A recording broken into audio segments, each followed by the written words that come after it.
This is the Amazing Education Podcast.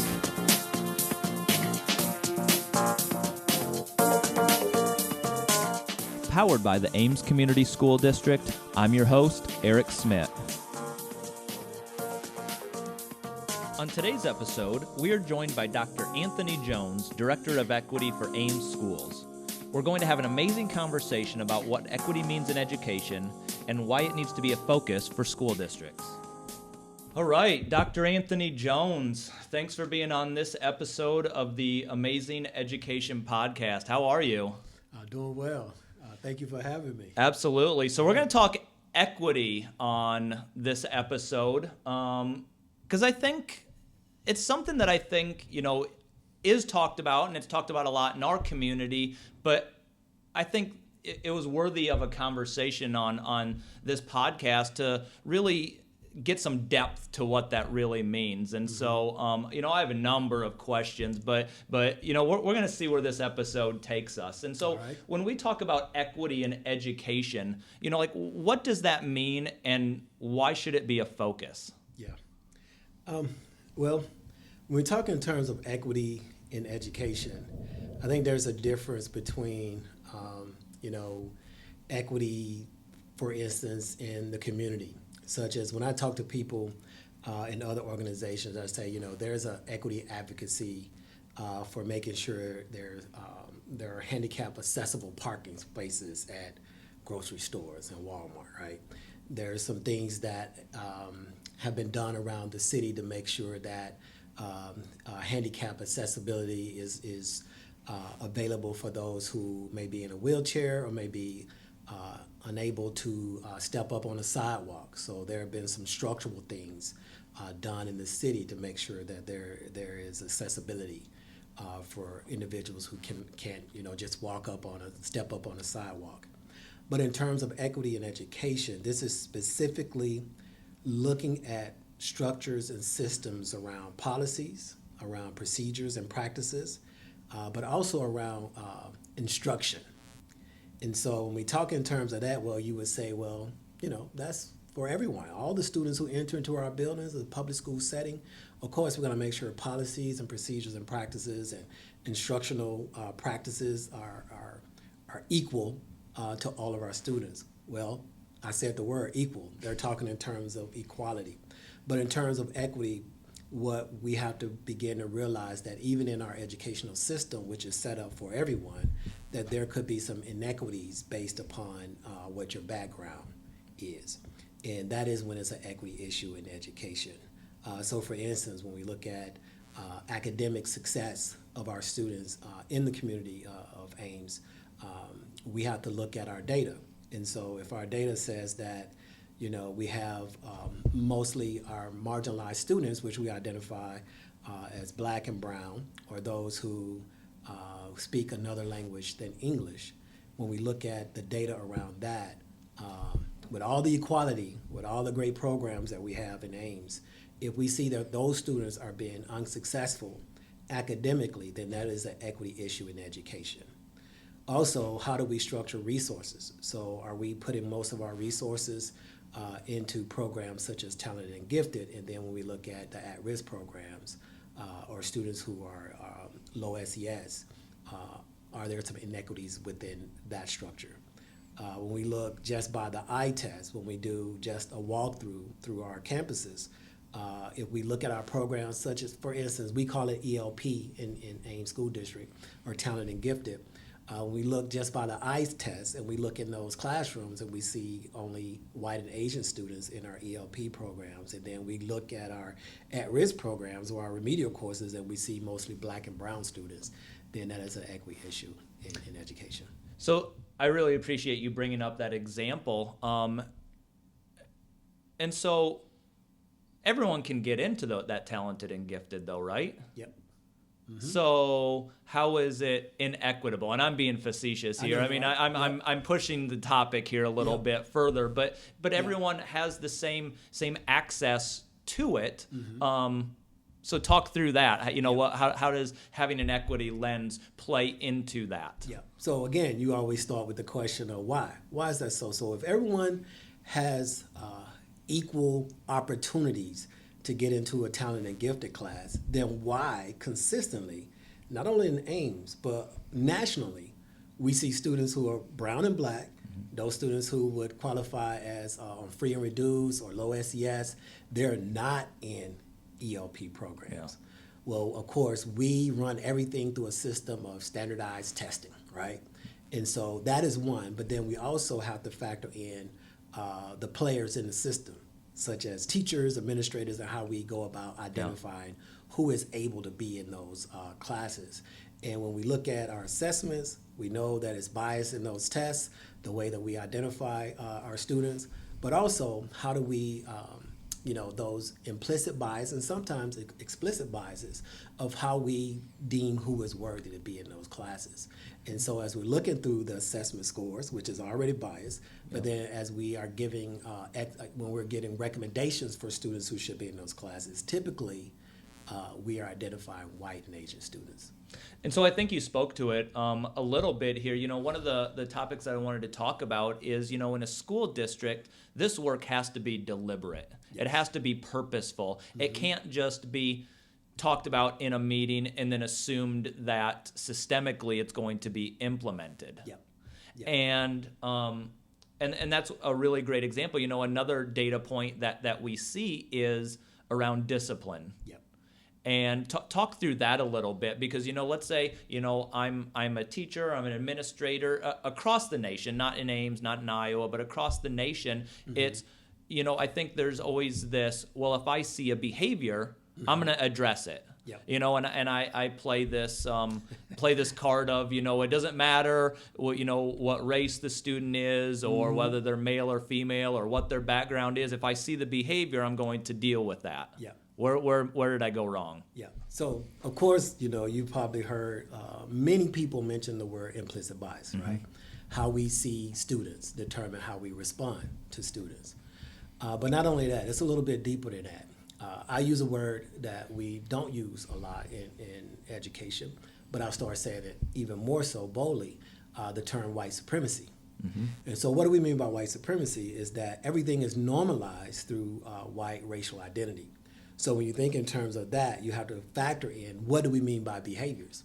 So if I say, well, my expectation from a white lens is that I sit in the classroom in a certain way, right, or that I behave in a certain way based upon my background, yep. based upon my experiences in a white dominant educational system, and so mm-hmm. I'm going to factor everything through that lens when I look at and how I respond to discipline. So. And again, the thing that is funny is that it can work with any race, right? Mm-hmm. Because you have to factor in, even when I look at poor students, if I have a lens that I was raised to look at poor students in a certain way, or those students who may come from a rural area and I'm in an urban area yeah. or a suburban area, I may have some bias toward students and families from that perspective. And so my expectation is that if I don't look you in the eye, then that means that you're not being respectful toward yeah. me. And so when you factor in those things, then it becomes an equity issue.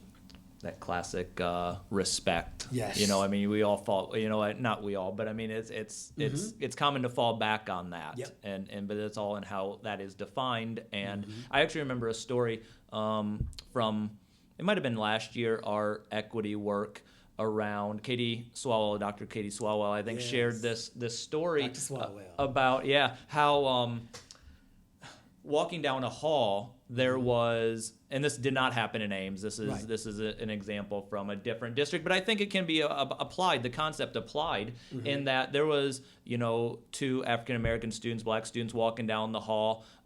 Hey, where are you guys going? They had a hall pass, but they were questioned.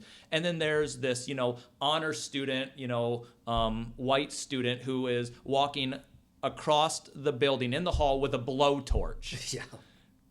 And he had a very legitimate reason for that, but never got questioned. And so, I think that's just a classic example of, mm-hmm. Why do some students get stopped and other students don't? And in this case, neither resulted in a disciplinary thing, but they very easily could have right. in a lot of scenarios. Mm-hmm. So we've talked some about race already, and we're certainly going to come back to that. But equity work is not just about race. Right.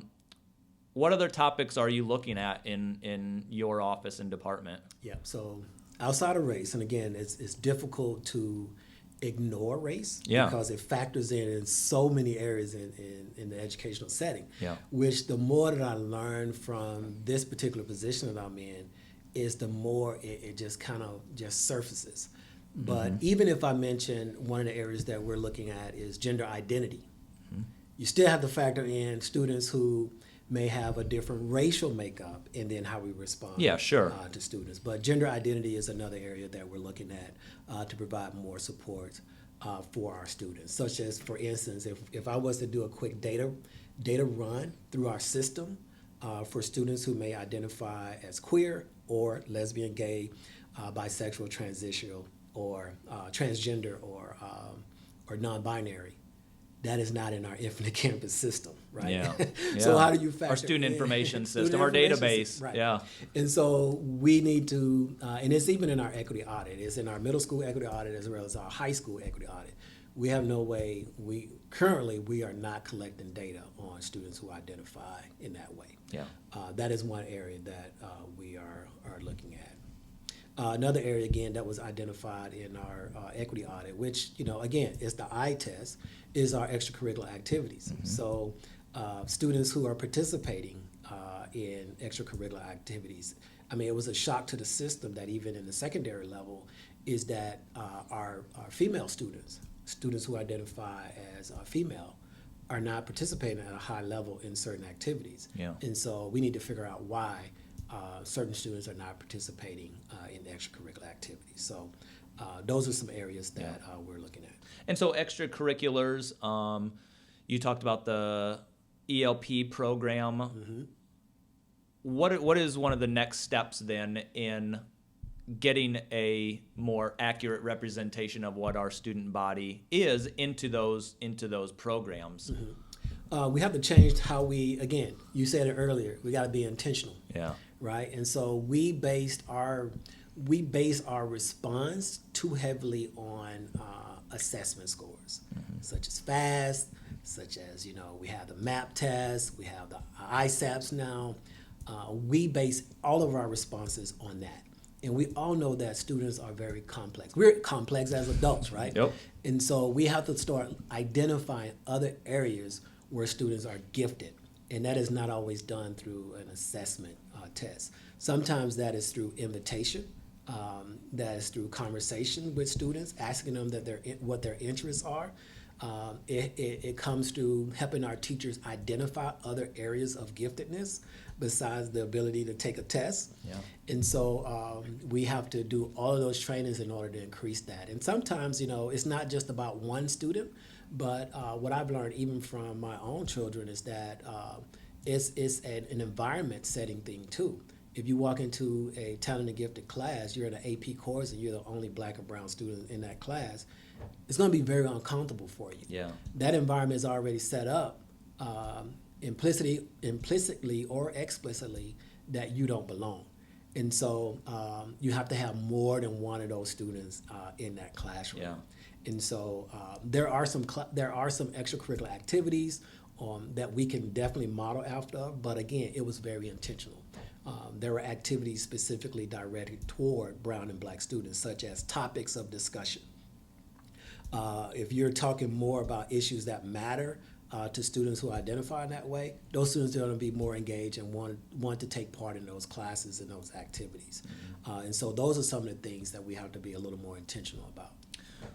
One of the things that I often think about, and it all stems from conversations that you and I have had, and collectively with other people, is this idea around advocacy. And so I'll go back to, and even self-advocacy. I'll go back to, say, the talented and gifted, or insert any extracurricular for students. Don't pick on talented and gifted. Yeah, well, no, I'm not. I mean, I'm using No, I'm just saying. It is great. I mean, it's a great example. But even if we apply that to parents about advocating, there is a discrepancy, I think, in not so much the ability to advocate, but the perception that it's okay to advocate. Yeah. Can you make what I'm saying more articulate, please? So So, for example, if I'm a student, I may not feel like I belong in this AP class, just like you just referenced. And so, Right. as a school district, we need to, approach students. We need to approach families with this opportunity and possibility. But I also think, like, as a school district, we know that it's not always comfortable for parents to pick up a phone call and call their building principal about something that, about a suggestion that they may have, or to shed a light on something that's not equitable. And so it kind of falls on us to also understand that as a school district, to advocate for students and for parents, and to make decisions not just based on what's convenient. Yeah. And again, it goes back to a couple of things. The importance of communication. And so sometimes parents don't know all of the details behind. So how do I advocate for my child to be in an enrichment class? Right. Yeah. For my child to be challenged. They don't know, like, okay, so who do I call to ask, right? Right. So that's one piece. But then sometimes is I've tried and I've been shut down at the head, So if I've contacted, whether I contact a secretary and, they, say, well, no, that's been closed. This, we go by data or whatever, and this ISAT score, whatever. They've been rejected on that foundational level, and so they feel as though they can't advocate. So it's like, well, whatever the school says is what we have to do. I've been in communication with parents who have tried to go the advocacy route, and they've been given a lot of runaround. And so that is exhausting when you look at a system. Yeah. So, you may ask to speak to a manager, and then somebody comes out, you're at a restaurant, and then the manager doesn't come out, but there's another position that comes out, and you got to go through that person to even get to the manager. That is pretty exhausting to get your needs met. So even at an advocacy level, if I can use, you're advocating for hot food at a restaurant. If you have to go through so many levels just to get your needs met, it's kind of exhausting. And so you just kind of say, well, I just go where whoever's going to serve me, or I'm just going to accept whatever, I'm going to order a different meal. So since that meal comes to me and it's not hot, I'm going to try a different meal, or I'm going to go to a different restaurant. Yeah. And so advocacy within the educational system, if our parents have to go through so many levels to get their needs met, then that is exhausting for the parents. Yep. So we're talking about, equity work in education, which for those who are listening who are in education know that the education system is pretty notoriously slow to implement a lot of things. And as a local school district, you and I, Dr. Jones, we always do our best. Like, hey, man, let's get moving, let's get doing stuff, let's make some change, let's do things. But just thinking, nationally or as like a broad concept system, the education system is slow. And so how do we navigate? How do we move a system when it comes to equity? Because I think it is important to move a system and not just move individual pieces. It's important to have that lens.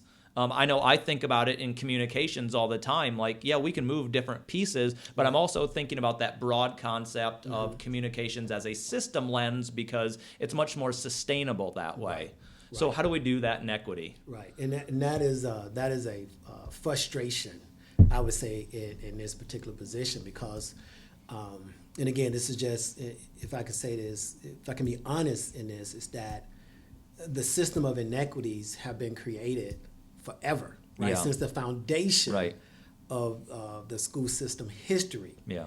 And so the expectation is to turn it around in a year. Yeah. And so it's kind of like for 200 plus years, the school system has been functioning in inequities. Yeah. And not so just locally. We're talking nationally, the national setup of school systems. So for instance, the mission of education is centered around competition, right?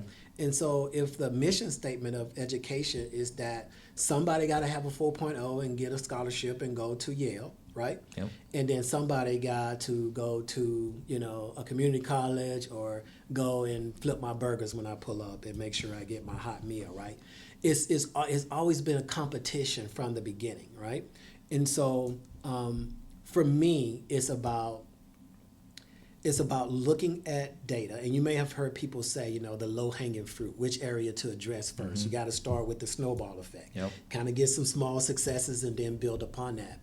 But that is not always the case, because sometimes there could be a small hanging fruit, and that can be something that you can pat yourself on the back, but it doesn't move the system fast enough. It's an easy one. It's an easy one. But there could be a high piece of fruit that you can pull, and that can totally just turn the system over toward inequities.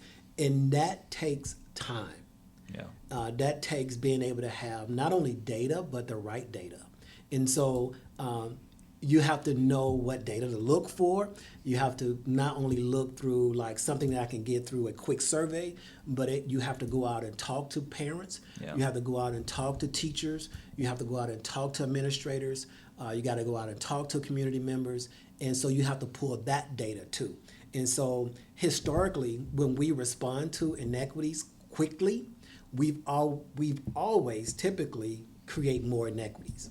And you can see if you were to chart out the way that we've responded to inequities over time, we've always created more inequities. So it takes a sharp, focused lens. It takes time, but also when we talk in terms of taking time, we can't be so quick to shoot from the hip that we create more inequities. And sometimes community members don't want to hear that. Why? Because there needs to be a sense of urgency, because one of the reasons that the system is slow is that the system has been successful in certain areas, right? And I always like to use this example, and people use this example in certain areas. So, one of the issues about the Titanic, you've seen the movie, read historical comments about the Titanic, was that it was very prideful in the creators of the Titanic because they thought it couldn't be sunk, right? And so when there's pride and arrogance in a system, you've had success, that also factors in how long it takes to turn a system around. So when you say, hey, we have some inequities in our system, what do you mean? We have so many presidential scholars. We are constantly seeing we have success in our system. So in order to bring that up and say, hey, there are some other areas in our district that we need to address in terms of inequity. Do you know we have some students who are not being successful in our system?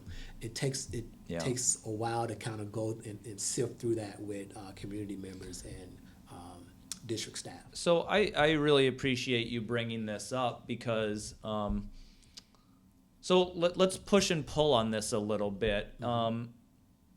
You ask someone, you approach someone like, do you think we should we should focus on equity in a school district? Yep, that's a softball question. I mean, that's easy. Yep, absolutely we should.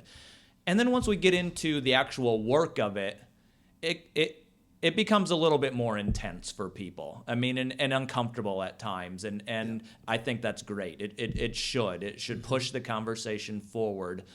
And then I think, and I'll own this, I mean, I think everybody has gone, not everyone, a lot of people have gone through this feeling where they have these moments of, well, wait a second, if we build up this, that means we have to take away from something else. Where am I going wrong in that? Right.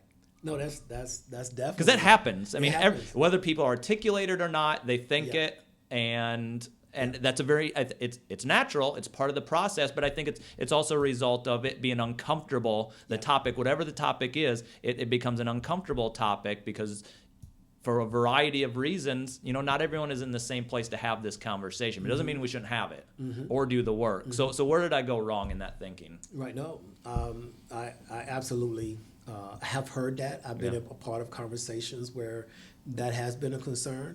And what's difficult, I mean, we talked about this a few minutes ago, but if the system has been created to where parents have to come and advocate for something, right? Then you're used to advocating, and if you've had success in advocating, then the system. You have, even if it's not in the forefront of your mind, in the back of your mind, in order for my child to get something in this system, I have to advocate for it, right? And so you're used to seeing, like, if I had a scale, and I'm trying to balance the scale, you're used to seeing visually that when I advocate for something, I add something to the scale for my child, right?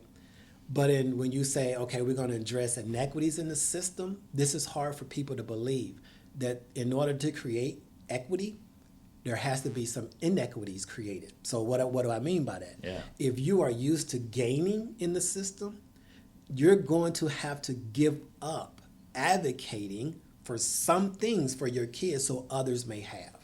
So what I mean is the visual that I see in my head, and again, is some visuals that I want to use even for our staff and our community members, just the example of the scale, right? So if the scale is already balanced and you have one side higher than the other, and I have some little gold coins on there stacked up on one side, and in order to create inequities, then I have to begin to add more things on the other side in order for it to start balancing, right? But I'm adding to one side while the other side isn't receiving anything. And so visually, it looks like they are getting more and I'm not, right? But equity is always built around we're making sure that those who have a need are getting those needs in the time that they need it, right? And so it's hard for us even as people to understand that. Let's go back to the restaurant example. If I've advocated for hot food and I've advocated for the waiter or the waitress to come over to my table, and there's another couple next to me who have been there longer than me, right? And I get my food faster than them, than I've advocated, then that's an issue, right? Yeah. So we tend to take that same concept into the educational system. But it's not about that. It's about making sure that we respond to those who have the most need at the current time.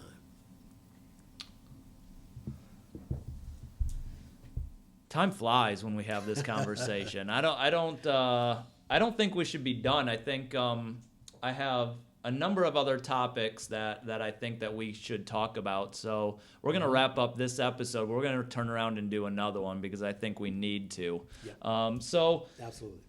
For everyone listening on this episode of the Amazing Education Podcast, first, thank you for listening. We really appreciate that.